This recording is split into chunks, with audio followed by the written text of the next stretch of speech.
नमस्कार, आपके साथ मैं हूं प्रिया। आपका बहुत बहुत स्वागत है हमारे इस विशेष कार्यक्रम। हम कोरोना की बात कर रहे हैं और कोरोना काल में हम जी रहे हैं। ऐसे में बहुत सारी सावधानियां हमें बरतनी चाहिए, बहुत सारे एहतियात हमें बरतने चाहिए और बहुत हद तक देखा जाए तो हम सबकी ज़िंदगी इससे प्रभावित हुई है। लेकिन इन सब प्रभावों के बावजूद हम सब अपनी ज़िंदगी में खुश हैं, मुस्कुरा रहे हैं अपने परिवार के साथ। और इन सब के पीछे कहा जाए तो सबसे बड़ा जो स्तंभ है वो हमारे डॉक्टर्स हैं, क्योंकि हम ये रिलाई करते हैं कि अगर हमें कभी भी कुछ होता है तो हमारे डॉक्टर्स हमारे लिए खड़े हैं, हमारा उपचार करेंगे, हमारा इलाज करेंगे। जी हाँ, अब तो शायद आप इशारा समझ ही गए होंगे ना कि आज के हमारे इस कार्यक्रम में जो गेस्ट हैं, जो मेहमान हैं, वो एक डॉक्टर हैं। तो चलिए देर नहीं करते हैं, उन डॉक्टर से मैं आपको मिलवाती हूँ। आज हमारे साथ हमारे स्टूडियो में मौजूद हैं डॉक्टर अभिजीत जायसवाल जी, जो कि एक हड्डी रोग विशेषज्ञ हैं। बहुत बहुत स्वागत है आपका हमारे इस खास कार्यक्रम में। चूँकि आप हड्डी रोग विशेषज्ञ हैं, हम हड्डी से जुड़ी जो चीज़ें हैं उसके बारे में हम बाद में बात करेंगे। अभी कोरोना काल चल रहा है, एक त्रासदी के तौर पर हम सबकी ज़िंदगी में ये आ चुका है, शामिल हो चुका है।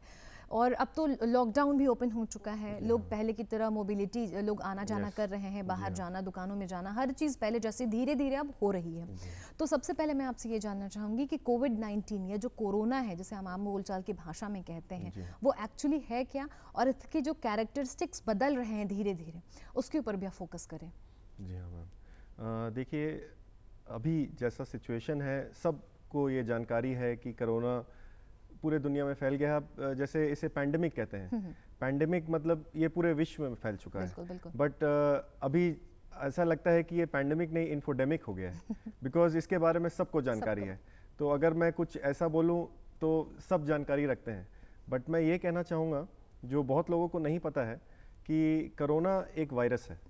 और वायरस, आप समझिए कि वायरस होता क्या है। वायरस एक सब माइक्रोस्कोपिक, मतलब आप उसको अपने आंख से नहीं देख सकते, ना कि माइक्रोस्कोप से देख सकते हैं। बहुत छोटे से छोटा कीटाणु है जो कि एक लिविंग ऑर्गेनिज्म उसको चाहिए होता है, मतलब एक जीवित चीज़। वो इंसान हो सकता है, जानवर हो सकता है, प्लांट्स भी हो सकता है। वो उसके अंदर जाके रेप्लिकेट करता है, आपके सेल्स, आपकी बॉडी की इम्यूनिटी को डैमेज कर देता है, और उसका कोई इलाज नहीं है। जैसे कि बैक्टीरिया एंटीबायोटिक से क्योर कर सकते हैं, इसको आप नहीं क्योर कर सकते। इसका इलाज आपके शरीर में है। The answer to it is your immunity, जिसको आप प्रतिरोधक क्षमता कहते हैं। That is the answer to the cure for corona. ये कोरोना की बीमारी का इलाज आपके शरीर में है। तो आपको ये समझना चाहिए कि आप अपने शरीर को हेल्दी कैसे रखें, और शरीर को हेल्दी रखने का उपाय आप खुद प्रयास करिए कि आप सुबह उठें, एक्सरसाइज करें, अच्छा खाना खाएं, अवॉइड जंक फूड करिए। ये सब सही है। और कोरोना वायरस के बारे में आपने पूछा कि कोरोना वायरस है क्या। ये एक वायरस है जो कि 2019 सब जानते हैं, दिसंबर में वुहान में पहली बार ये पाया गया, और एक ह्यूमन कैरियर था। चाइना ने तो बहुत अच्छा किया कि वुहान ने उन्होंने कंप्लीट लॉकडाउन कर दिया। उनके बाकी सिटीज शंघाई, बीजिंग में नहीं फैला। बट अनफॉर्चुनेटली कहें, ये it is these are testing times. ये समय है, हमारा ईश्वर परीक्षा ले रहे हैं हमारी, और हमें इससे निकलेंगे, हम प्रयास कर रहे हैं।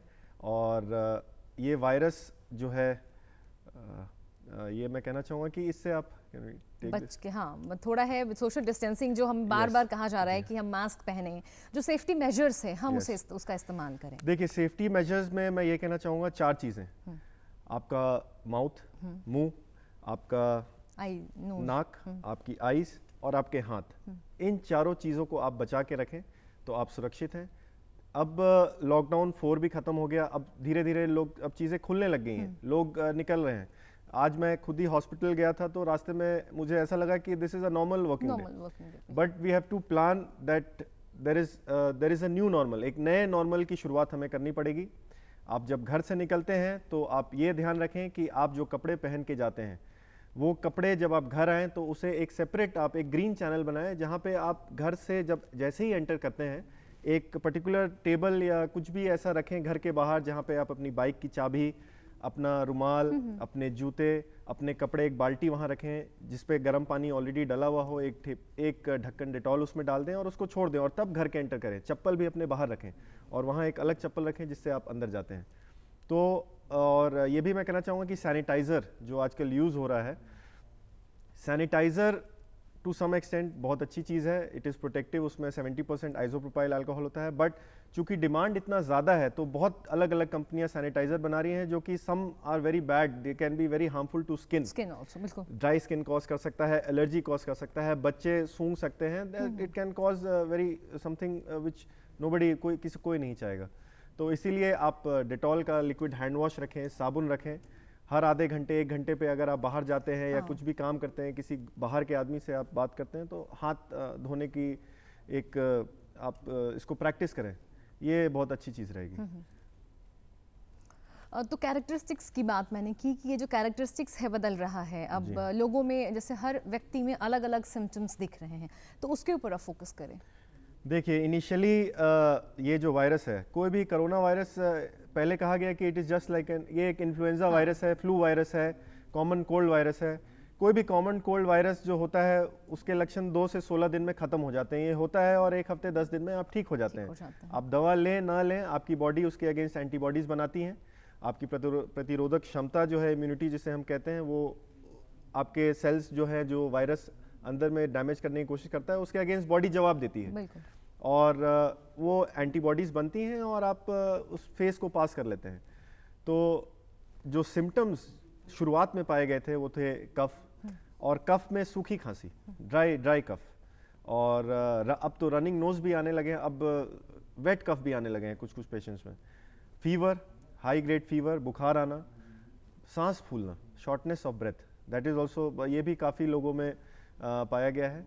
फिर मायल्जिया मतलब पूरे बॉडी में दर्द होना, हेडेक, सर में दर्द होना, loss of smell and taste, anosmia, आपका सेंस टू टेस्ट, कोई भी चीज़ आपका स्मेल चला जाना, और फिर डायरिया, पेट खराब होना, एब्डोमिनल पेन, पेट में दर्द होना। बट 4 जो मेन सिम्टम्स जो मेजॉरिटी ऑफ पेशेंट्स में पाए गए हैं वो हैं बुखार, सर्दी, खांसी, सूखी खांसी, सांस फूलना, जिसके वजह से लोगों की ऑक्सीजन की डिमांड बढ़ जाती है। जितने भी डेथ्स हुए हैं इंडिया में, जैसे मैंने कल के पेपर में पढ़ा कि अभी इंडिया में अराउंड 2 लाख के ऊपर हो चुका है, और बिहार में 3000 केसेस हो चुके हैं। और जितने भी लोग, जो गवर्नमेंट हमें दिखा रही है कि अराउंड बिहार में या ऑल ओवर इंडिया में 5-6 हज़ार जो डेथ्स हुए हैं, most of them had respiratory complications. ये हमें ध्यान रखना है, हमारे लिए नंबर्स इंपॉर्टेंट नहीं है। जिसका किसी की फैमिली का डेथ हो रहा है, द ब्रेड अर्नर, जो उस परिवार का कमाने वाला है, ये हमें ध्यान रखना है। सो मैं यही कहूँगा कि take care of your self before you take care of others. अपनी सावधानी आप रखें। आप सुपरमैन नहीं हैं, आप इनविंसिबल नहीं हैं, आपको सावधानी रखनी पड़ेगी। ये टेस्टिंग टाइम है, अगर आप सावधानी नहीं रखें तो फिर आप खतरा ले रहे हैं। बिल्कुल, ये किसी को नहीं छोड़ रहा है, ना अमीर को, ना गरीब को, ना बच्चे को, ना बूढ़ों को। बिल्कुल। So you have to be careful. Yes. तो सावधानी ही इस कोविड-19 या जिसे हम आम बोलचाल की भाषा में कोरोना वायरस कहते हैं, सावधानी ही इस बीमारी का सबसे बड़ा बचाव है। और चीज़ें बदल गई हैं, हमारी ज़िंदगी जीने का जो तरीका है वो बदल गया है, बाहर जाने का तरीका बदल गया, रहन सहन का तरीका बदल गया। इस बदलाव के साथ अब हम इस बदलाव के हम आदी हो चुके हैं। सोशल डिस्टेंसिंग की बात की जा रही है, बार बार इस बात को एम्फसाइज़ किया जा रहा है, जोर दिया जा रहा है कि हम सोशल डिस्टेंसिंग जो है उसे हम मेनटेन करें। तो हम जानना चाहेंगे आपसे कि क्या सोशल डिस्टेंसिंग कारगर साबित होगा और किस हद तक लोगों को इसका पालन करना चाहिए? ये सोशल डिस्टेंसिंग आपने बहुत सही कहा। अभी तो हमारे पास यही एक उपाय है। बिल्कुल। और मैं लाइक अभी जो करंट गवर्नमेंट है, लाइक उन्होंने बहुत अच्छा रिस्पांस ये दिया है इस वायरस के लिए कि लॉकडाउन करा। इससे संक्रमण, हमारी आबादी 130 करोड़ है और अभी तक उस हिसाब से, जिस हिसाब से हमारे देश में फैला है, हमने काफ़ी एक्सटेंट तक इसको कंट्रोल करा है। और उसका one of the major reasons is social distancing, दूरी बनाए रखना।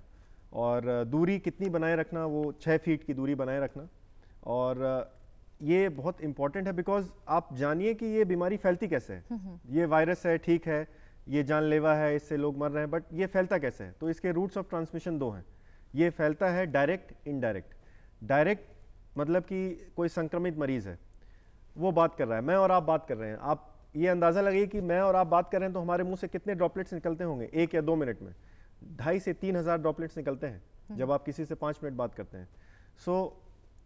और जैसे आप बात करते हैं तो जिस वेलोसिटी से ये ट्रैवल करता है आपकी तरफ, मैं बात कर रहा हूँ, तो बात करने के दौरान ये कम से जाता है क्योंकि वो छोटे पार्टिकल्स होते हैं, बट आप जब छींकते हैं तो वो बड़े पार्टिकल्स होते हैं। तो अगर आप नज़दीक रहेंगे तो ज़्यादा चांसेस है कि वो आपके एयरवे ट्रैक्ट में जा सकता है, आपके नोज में जा सकता है, आपके थ्रोट में जा सकता है, आपके विंड पाइप के थ्रू आपके लंग्स में जा सकता है। तो आप मास्क लगाए रखें, ये तो सबसे ज़रूरी है।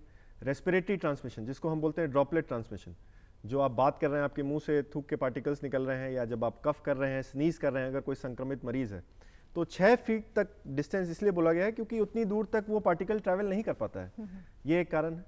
दूसरा इनडायरेक्ट ट्रांसमिशन, जैसे कि उसको हम फोमाइट्स बोलते हैं। फोमाइट्स जैसे कि किसी को संक्रमित मरीज है, उसने छींका, किसी सरफेस पे चला गया। ये बात जानने की जरूरी है कि वायरस को एक लिविंग होस्ट चाहिए। बिल्कुल। वो नॉन लिविंग ऑब्जेक्ट, मतलब अजीवित चीज़ों पे, कार्डबोर्ड पे, प्लास्टिक पे, लोहे पे वो सर्वाइव नहीं कर सकता है। उन सब का जो वो है 3 घंटे 4 घंटे, जब तक उसे कोई साइकिल रेप्लिकेशन के लिए, बढ़ने के लिए नहीं मिलेगा, वो उस समय मर जाएगा, वो उसका नहीं हो सकता। तो फोमाइट ट्रांसमिशन भी है, हालांकि वो कम कॉमन है, but person to person 6 feet अगर आप डिस्टेंस मेंटेन करते हैं तो it is a healthy thing to do. वो एक सही चीज़ है, ये आप करें और सुरक्षित रहें। बिल्कुल, सुरक्षित रहें, एहतियात बरतिए। सबसे ज़्यादा इम्पॉर्टेंट इस कोविड में, कोरोना में सबसे इम्पॉर्टेंट ये है कि एहतियात बरतिए। चलिए, कोरोना से जुड़ी जो आम बातें हैं, जो लोगों के मन में होती हैं, जहन में जो सवाल आते हैं, उसके ऊपर हमने डिस्कशन कर लिया। चूँकि आप हड्डी रोग विशेषज्ञ हैं, तो हम चाहेंगे कि हम उस तरफ भी फोकस करें। और ऐसा देखा जाता है कि अगर पूरे शरीर का जो ढांचा है, अगर किसी चीज़ पे सबसे ज़्यादा निर्भर करता है तो हमारी हड्डियाँ हैं। अगर थोड़ी सी भी परेशानी होती है तो वो पूरी बॉडी में फिर वो नज़र आना शुरू हो जाता है। तो सबसे पहला क्वेश्चन ये है कि कैसे एक इंसान अपनी जो हड्डियां हैं उसे क्या हेल्दी रख सकता है, उसे सब ऐसे रखे कि ताकि उसको कोई परेशानी ही ना हो। देखिए, ये स्वाभाविक है। पहले मैं जानकारी आपको दे दूं कि शरीर में हड्डियां कितनी होती हैं। हमारे शरीर में 206 हड्डियां होते हैं। बिल्कुल बिल्कुल। और जब आप जन्म होता है, किसी नवजात शिशु का जन्म होता है, तो उस समय फ्यूज नहीं हो रहते हैं, जुड़े नहीं रहते हैं, जॉइंट्स नहीं बनते हैं, तो वो ज़्यादा होती हैं। जब आप 21 साल के होते हैं तो एक मैच्योरिटी आ जाती है, आपके जॉइंट्स बन जाते हैं। तो आप ये समझिए कि 206 हड्डियां हैं, काफ़ी हैं। तो आपको ये जानकारी होनी चाहिए कि कोई भी डॉक्टर होता है, हम सब जानते हैं कि exercise is a very healthy thing, करना ही चाहिए। एक्सरसाइज ज़रूरी नहीं है कि आप जिम जाएं, वेट लिफ्टिंग करें, ये करें। Exercise in the form of running, jogging, meditation, yoga. अगर आप वेट लिफ्टिंग करते हैं, यंग हैं, 25 to 40 के एज ग्रुप में हैं, युवा हैं, तो यस यू कैन डेफिनेटली आप वेट्स उठा सकते हैं। But running, brisk walking, jogging, और एक और चीज़, अगर आप लॉकडाउन के पहले जॉगिंग कर रहे थे, रनिंग कर रहे थे, तो अभी भी कंटिन्यू करें, बट अवॉइड क्राउडिंग प्लेसेस को, आप अवॉइड करें। और स्पेशली ध्यान दें कि रनिंग के समय आप मास्क नहीं पहने, क्योंकि उससे आपके लंग्स पे एक्सेसिव लोड पड़ता है, ये आप अवॉइड करें। तो इसलिए अगर आप बाहर जाने से घबराते हैं तो आप अपने घर के छत पे जाएं या अपने कंपाउंड में रहें। तो 30 minutes to 40 minutes of good exercise is very healthy, बहुत अच्छा एक्टिविटी है आपके शरीर के लिए। क्योंकि जो भी आर्थराइटिस, जो भी पेन होता है, आप ये समझे जैसे मैं अभी बैठा हुआ हूँ, आप बैठी हुई हैं, तो अगर किसी को आर्थराइटिस है जो कि 55-60 ईयर्स में थोड़े बहुत जॉइंट्स में फ्रिक्शन आने लगते हैं, तनाव आने लगता है, पानी सूखने लगता है जॉइंट्स के बीच में, जिससे मोबिलिटी होती है, जॉइंट्स मूव करते हैं, तो कंटिन्यूसली लॉन्ग समय बैठे रहने की वजह से जब आप अचानक से उठते हैं तो वो और बढ़ जाता है। तो यस, आपको मोबाइल रहना है, आपको हेल्दी रहना है, हेल्दी खाइए, और यस ये मैं कहूँगा कि एक्सरसाइज को एक रूटीन एक्टिविटी बनाएं। ये बहुत ज़रूरी है अभी, बिकॉज लॉकडाउन है, सब घर पे हैं, तो इस समय का उपयोग करें अपने स्वास्थ्य के लिए, ताकि आप लंबा जिएं और सुरक्षित रहें। तो बोन्स को हेल्दी रखने का सबसे अच्छा आसान तरीका ये है कि हेल्दी खाइए और अपना एक्सरसाइज जो है वो मेंटेन रहिए, बोन्स की फ्लेक्सिबिलिटी को बनाए रखिए। बिल्कुल। When to visit a doctor, एक कॉमन क्वेश्चन, जैसे अमूमन हर व्यक्ति को घुटनों में दर्द या फिर बैकबोन में पेन्स या बॉडी में पेन्स, कभी जो पेन्स होते हैं वो मस्कुलर होते हैं, कभी बोन्स वाले पेन होते हैं, तो वो नॉर्मल है। लेकिन एक जो चीज़ है, बहुत बार लोग होता है एक्चुअली वो सीरियस पेन होता है लेकिन वो उसको इग्नोर करते हैं। तो ये डिफ्रेंशिएट कैसे करें कि अब हमें डॉक्टर के पास जाना चाहिए, या फिर हम मेडिसिन लेकर के, कॉमन मेडिसिन लेकर के, या फिर हम एक्सरसाइज से अपने दर्द को हम ठीक कर सकते हैं? देखिए, हड्डी रोग संबंधित जो बीमारियां होती हैं, अगर हम उसे एक कैटेगरी में डिवाइड करें, तो सबसे पहला होता है ट्रॉमा, यानी चोट। चोट हो सकता है RTA, road traffic accident, poly trauma, बहुत क्रश इंजरी, काम करते हुए लेबर कुछ घर गिर गया या कुछ मशीनरी उठाते हुए वो हो गया, या घर में बच्चे खेल रहे हैं, पैर ट्विस्ट हो गया, खेलते खेलते बॉल लग गया, बैट लग गया, तो एक ट्रॉमा हो गया।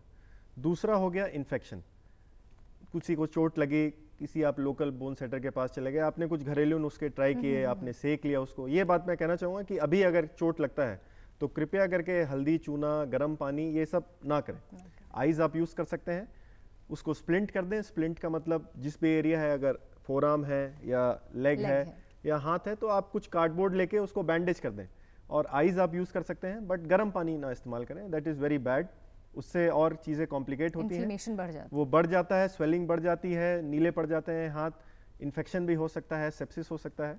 सो that is not a good thing to do. मैं अक्सर जो पेशेंट्स पिछले जितने समय से मैं देख रहा हूँ, मैं हर पेशेंट को ये एडवाइस करता हूँ कि चोट लगने के बाद गर्म पानी का इस्तेमाल ना करें, मालिश ना करें। मालिश अगर आपको करना है तो गठिया संबंधित रोगों में आप मालिश कर सकते हैं, आर्थराइटिस, जॉइंट्स में तेल मालिश लगा सकते हैं, बिकॉज ये लॉन्ग स्टैंडिंग डिसऑर्डर्स है, 4 साल 5 साल से। उससे मालिश से आपका पेन पाथवे, जो दर्द का पाथवे है जो आपके ब्रेन में जाता है, उसको रिलैक्सेशन मिलता है, तो उसमें आप कर सकते हैं। बट चोट लगने पे मालिश ना करें। और अस्पताल तभी आए जब एक्चुअल इमरजेंसी हो। इमरजेंसी और अर्जेंसी, इन दोनों में डिफरेंस है। Emergency in the sense RTS, polytrauma, severe back pain, एक सिंड्रोम होते हैं कुछ कुछ जिसमें पैरालिसिस टाइप के लक्षण आते हैं स्पाइन के।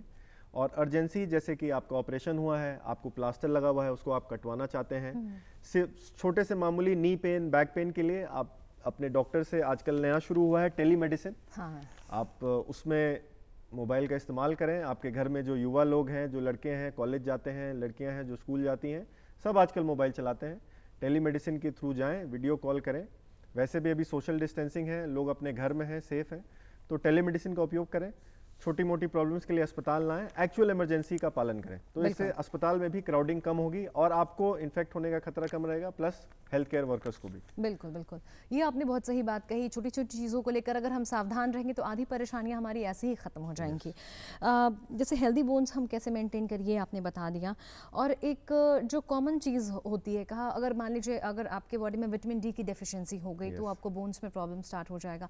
कैल्शियम की डेफिशिएंसी अगर आपको हो गई तो बोन्स में प्रॉब्लम स्टार्ट हो जाएगा। और एक कॉमन जो फीमेल्स में प्रॉब्लम होता है आफ्टर मेनोपॉज, उनको परेशानी बढ़ जाती है। यूजुअली आप लेडीज़ को ये कंप्लेन करते सुनेंगे आफ्टर मेनोपॉज की उनको बैकबोन में प्रॉब्लम हो रहा है, कमर में दर्द है, इस तरीके की जो चीज़ें हैं, तो उस कंडीशन में वो क्या करें? देखिए, इस क्वेश्चन को मैं ब्रेक करता हूँ। आपने सारे क्वेश्चन जो पूछे हैं, सबसे पहले आपने पूछा कि बच्चों में जो विटामिन डी की प्रॉब्लम होती है, तो उसे हम रिकेट्स कहते हैं। विटामिन डी डेफिशिएंसी डिसऑर्डर, उसका नाम रिकेट्स है। उसमें 2 चीजें होती हैं, एक होता है बो लेग्स, आपने धनुष देखा है, वो पैर ऐसे बो लेग्स हो जाते हैं छोटे बच्चों में, हाँ। और एक नॉक नीस, ऐसे हो जाता है पैर, एक अंदर की तरफ जाते हैं, एक बाहर की तरफ जाते हैं। तो बच्चा जब जन्म लेता है उससे 2 साल तक बो लेग्स नॉर्मल होते हैं, इट इज फिजियोलॉजिकल, ये नॉर्मल है। अगर उससे कुछ अलग हो रहा है या एक्सेसिव हो रहा है, इसका मतलब उसको सही तरीके से पोषण नहीं मिल रहा है। पोषण शुरुआत के 6 महीने तो बच्चे अपने माँ के दूध पे ही सर्वाइव करते हैं, और वो करना भी चाहिए, because it is very important, that is the only source of nutrition. और उसमें भी बहुत इम्यूनिटी के अच्छे फैक्टर्स होते हैं जो कि प्रोटेक्टिव रहते हैं। बिल्कुल, आपके शरीर में बहुत सारे प्रोटेक्टिव फैक्टर्स होते हैं जो आपकी इम्यूनिटी को बढ़ाते हैं, उनको हम एनाटॉमिकल बैरियर्स बोलते हैं। आपका स्किन, आपका nose, yes, these are barriers, mucus जो होता है, ये सब ऑल प्रोटेक्टिव बैरियर्स हैं। और मदर का मिल्क, उससे प्रोटेक्टिव कुछ नहीं हो सकता, उसमें बहुत सारे इंपॉर्टेंट चीज़ें होती हैं जो प्रोटेक्टिव होती हैं। तो विटामिन डी की डेफिशिएंसी उन लोगों को होती है जिनको सही मात्रा में धूप नहीं मिलती या मदर का ब्रेस्ट मिल्क नहीं मिलता है। और आप समझिए जो गरीबी रेखा के नीचे के लोग हैं, लो सोशो इकोनॉमिक स्टेटस, ये प्रॉब्लम काफ़ी है, तो उसमें विटामिन डी का उनको मेडिकेशन दिया जाता है, दवाई दी जाती है, जिसके कुछ गाइडलाइंस हैं। 400 इंटरनेशनल यूनिट्स पर डे के हिसाब से दिया जाता है। जो सीवियर है उनको 6 लाख इंटरनेशनल यूनिट्स दिया जाता है। ये दवा मिलती है मार्केट में, ईजिली अवेलेबल है, विटामिन D3। और विटामिन डी का सबसे इंपॉर्टेंट सोर्स है हमारा sun, yes, sunlight, it is very important. और सनलाइट ऐसा नहीं कि आप दोपहर में चले गए कड़ी धूप में, yes, the early morning sun is the best source for vitamin D. इसलिए आप देखते होंगे, मैं जनरली पेशेंट्स देखता हूँ, कुछ कम्युनिटी के लोग हैं जो बहुत ज़्यादा वेयर करते हैं और उसके वजह से उनको सही मात्रा में नहीं होता है। उस प्रॉब्लम को हम ऑस्टियोमलेशिया बोलते हैं, that is adult counter part of rickets. Rickets vitamin D बच्चों में जो होता है, और ऑस्टियोमलेशिया जो बड़ों में होता है, दैट इज ऑस्टियोमलेशिया। दूसरा क्वेश्चन आपने ये पूछा कि जो पोस्ट मेनोपॉजल है, जो लेडीज 55, 60 में जिनका जो मेनोपॉज स्टेट में चली जाती हैं, तो आप ये समझिए कि जो नॉर्मल मेंस्ट्रुएशन जो है होता है उसमें एक हार्मोन इंपॉर्टेंट है, ईस्ट्रोजन बोलते हैं हम उसको, और ईस्ट्रोजन का डायरेक्ट संबंध है बोन से। जब तक आपके बॉडी में ईस्ट्रोजन है, आप फीमेल्स जो हैं they are very protective, and somehow अभी मैं ये भी सुन रहा हूँ कि estrogen is protective for COVID also. आप ये देख रहे होंगे कि corona is more affecting males, males में ज्यादा है बकायदा फीमेल्स में, ऐसा ये स्टडी है। This is a new disease, इस पे लोग रिसर्च कर रहे हैं और मैं भी पढ़ रहा हूँ। मैं कोई ऐसा लाइक आई कैन नॉट से कि एग्जैक्टली, बट द डेटा है उसमें males are more, females are less. Yes, and females में 55-60 इयर्स में बोन पेन बहुत कॉमन है। उस डिजीज को हम बोलते हैं ऑस्टियोपोरोसिस। ऑस्टियोपोरोसिस का मतलब जैसे कि ये दीवार है और उसमें पत्थर लगे हुए हैं, तो ऐसा समझिए कि मेरे दीवार में सब पत्थर हैं, बट उस दीवार में 55 to 60 इयर्स में वो ईंटें गायब हो गए हैं, कुछ वो बिल्डिंग ब्लॉक्स कम हो गई हैं। So that is post menopausal. उसके वजह से क्या होता है कि हल्के, मैं गिरूंगा मुझे कुछ नहीं होगा, हल्की सी चोट आएगी, बट वो गिरेंगे फ्रैक्चर हो जाएगा। तो उसके लिए फिर जो दवा चलती हैं वो रिप्लेसमेंट थेरेपीज होती हैं। ईस्ट्रोजन आजकल चला हुआ है, हार्मोनल रिप्लेसमेंट थेरेपी चलता है, और बिस्फोस्फोनेट, बहुत सारी दवा हैं। विटामिन डी का सप्लीमेंटेशन आपको देना है, कैल्शियम देना है, और डाइटरी, आपका डाइट बहुत ज़रूरी है। आप क्या खाते हैं, सुबह में क्या खाते हैं, healthy breakfast keeps all the disease away, ये बहुत ज़रूरी है। बिल्कुल बिल्कुल, ये आपने बहुत सही बात कही, और मुझे लगता है कि इसको बहुत ज़्यादा फोकस करने की ज़रूरत है, ध्यान देने की ज़रूरत है। अर्थराइटिस का हम जिक्र कर रहे थे, what are the initial symptoms? Initial symptoms क्या है अर्थराइटिस के? क्योंकि आपने कहा कि जैसे जॉइंट्स में पेन होता है, तो यूजुअली अगर आप बहुत देर तक एक जगह बैठे हैं तो हम भी उस पेन को महसूस करेंगे। तो हम डिफ्रेंशिएट कैसे करें, पता कैसे लगाएं कि जो पेन है वो अर्थराइटिस पेन है या नॉर्मल पेन है? ये बहुत अच्छा क्वेश्चन पूछा है आपने, और बहुत लोगों को कंफ्यूजन है इसके बारे में। आर्थराइटिस को हिंदी में गठिया कहते हैं, और गठिया जितना हमने पढ़ा है मेडिकल साइंस में, इसके 90-100 प्रकार टाइप के होते हैं। एक बीमारी का होता है, एक उम्र के वजह से होता है, किसी को ऑटो इम्यून होता है, जेनेटिक होता है। तो अगर हम इसको डिवाइड करें तो बच्चों में जो गठिया होता है उसको JRA बोलते हैं, जुवेनाइल रूमेटॉइड आर्थराइटिस। ये एडोलेसेंस में होता है, मतलब 10 से 19 साल के बच्चों में, और इसमें पॉलीआर्थराल्जिया बोलते हैं, मतलब 4 से 5 जॉइंट्स आपके बॉडी के अफेक्ट होते हैं, जैसे आपके हाथ के, आपके पैर के, सीवियर पेन होता है, और उसके साथ सिस्टमिक सिम्टम्स भी आते हैं, जैसे आपकी आंखों में यूवियाइटिस, आंख की कुछ रोशनी से संबंधित कुछ होता है, स्किन के मैनिफेस्टेशंस होते हैं, वो अनकॉमन है। हम बात करते हैं जो मेजॉरिटी, जो 70 to 60% ऑफ गठिया इंडिया में कंट्रीब्यूट करता है, हमारे बिहार में कंट्रीब्यूट करता है। सबसे एज वाइज अगर हम जाएं तो जो फीमेल्स हैं, औरतें हैं 30 से 50 साल में, उनमें सबसे कॉमन है आफ्टर प्रेगनेंसी जो होता है, उसको हम रिमेटॉइड आर्थराइटिस बोलते हैं, और उसके सिम्टम्स होते हैं एसिमेट्रिकल आर्थराइटिस, मतलब और वो छोटे जॉइंट्स को अफेक्ट करता है। अच्छा। जैसे कि आपके हाथ की उंगलियों को, आपके पैर की उंगलियों को, लार्जर जॉइंट्स को इन्वॉल्व नहीं करता है वो, जैसे आपके घुटने, आपके कूल्हे, शोल्डर्स में ये कम आता है। पहले आपकी उंगलियों में पेन होता है, और उसमें क्लासिक सिम्टम होता है मॉर्निंग स्टिफनेस। जब आप सुबह उठेंगे तो आपको ब्रश करने में या कंघी करने में आपको थोड़ा सा टाइटनेस जैसा महसूस होगा, स्टिफनेस बोलते हैं, वो एक सिम्टम है, और उसके कुछ ब्लड टेस्ट होते हैं। फिर होता है गाउट, जो कि बहुत कॉमन है नॉन वेजिटेरियन ईटिंग पॉपुलेशन में। ये होता है 30 to 50 ईयर मेल्स में। अच्छा। और ईस्ट्रोजन, जैसे मैंने कहा, फीमेल्स में कम होता है, जो मेंस्ट्रुएशन जिनका साइकिल एक्टिव रहता है, बिकॉज ईस्ट्रोजन प्रोटेक्टिव रहता है। यूरिकोसूरिक एक ड्रग होता है, यूरिकोसूरिक टाइप का एक्शन होता है, मतलब वो यूरिक एसिड बढ़ने नहीं देता है। गाउट का क्लासिक सिम्टम है आपके पैर का बड़ा अंगूठा। अच्छा। आपको रात में वो फूल जाएगा, और इतना ज्यादा फूल जाएगा कि आपकी नींद उड़ा देगा वो। It is a very classic symptom, पैर का बड़ा अंगूठा एक साइड का। ये क्लासिक होता है 30 to 50 ईयर मेल्स में, बहुत कॉमन है ये गाउट। और तीसरा होता है ऑस्टियोआर्थराइटिस, ये होता है 55 to 60 ईयर्स के बाद। ये एक डीजेनरेटिव डिसऑर्डर है, मतलब आप कहें उम्र के हिसाब से डीजेनरेशन, बॉडी, आप बाइक या गाड़ी कुछ भी खरीदेंगे 10 साल के बाद, अगर आप एक्सपेक्ट करेंगे कि वो आपको पहले जैसा फीलिंग दे, तो नहीं है। तो इंसान का शरीर भी एक मशीन ही है, आप वैसा समझें कि डीजेनरेट होती है बॉडी। तो कोई भी जॉइंट 2 हड्डियों के जोड़ से बनता है, 2 हड्डी मिश्रण से बनता है, उसके बीच में एक फ्लूइड रहता है जिससे वो फ्रीली लुब्रिकेट करता है। आप पैर हिलाते हैं, हाथ हिलाते हैं, तो एज के साथ वो कम होते जाता है। और उसका पेन ऐसा होता है कि अगर आप कंटिन्यूसली एक जगह बैठे रहें, अचानक से उठे, तो आपको बहुत सीवियर पेन होगा, आपके पैर थोड़े टेढ़े होने लगेंगे, आपकी चाल बदल जाएगी, आप डक गेट जैसा चलने लगेंगे। तो ऐसे करके बहुत सारे आर्थराइटिस हैं। तो किसी भी आर्थराइटिस को लाइट ना लें। अगर आपको पेन है, लंबे समय से पेन है, तो आप अपने डॉक्टर से मिलें, किसी हड्डी रोग विशेषज्ञ से मिलें।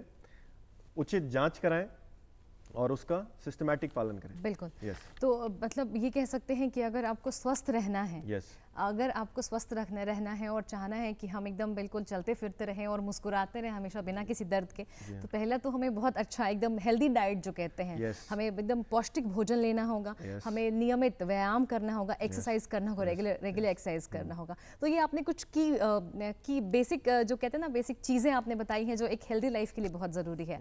फिलहाल चूंकि वक्त की कमी है, बहुत सारे सवाल रह गए हैं। बहुत बहुत शुक्रिया आपका, आप हमारे स्टूडियो में आए और इतनी गहन जानकारी के लिए बहुत बहुत शुक्रिया आपका। Thank you so much. तो हमारे आज के मेहमान जिन्होंने हमें बताया कि कोविड से हमें डरने की ज़रूरत नहीं है, बस आप अपने इम्यून सिस्टम यानी आपके शरीर की जो रोग प्रतिरोधक क्षमता है आप उसे मेंटेन करके रखें, आप हेल्दी खाएं और एक्सरसाइज नियमित तौर से करते रहें। और अगर आपको कभी कोई ऐसी परेशानी है और मन में थोड़ा भी हिचकिचाहट है कि हम अस्पताल कैसे जाएं, वहाँ बहुत सारे मरीज़ हैं, तो आपको बता दो कि अस्पतालों का प्रॉपर सैनिटाइजेशन हो रहा है, यानी साफ़ सफाई हो रही है, सैनिटाइज़र का यूज़ किया जा रहा है, मास्क पहने जा रहे हैं, जो भी प्रोटेक्टिव लेयर्स हैं उनका इस्तेमाल किया जा रहा है। तो आप बेझिझक जब भी आपको कोई परेशानी हो तो आप अस्पताल जा सकते हैं। फिलहाल आज के इस अंक में इतना ही, लेकिन हम आपसे फिर मिलेंगे एक नए विशेषज्ञ के साथ, कुछ गहन जानकारियों के साथ आपसे हम फिर मिलेंगे और आपको बताएंगे कि कोविड से आपको डरने की ज़रूरत नहीं है, बस अपने जज्बे को कायम रखिए और एहतियातन जो कदम बताए गए हैं आप उनका पालन करते रहें। धन्यवाद।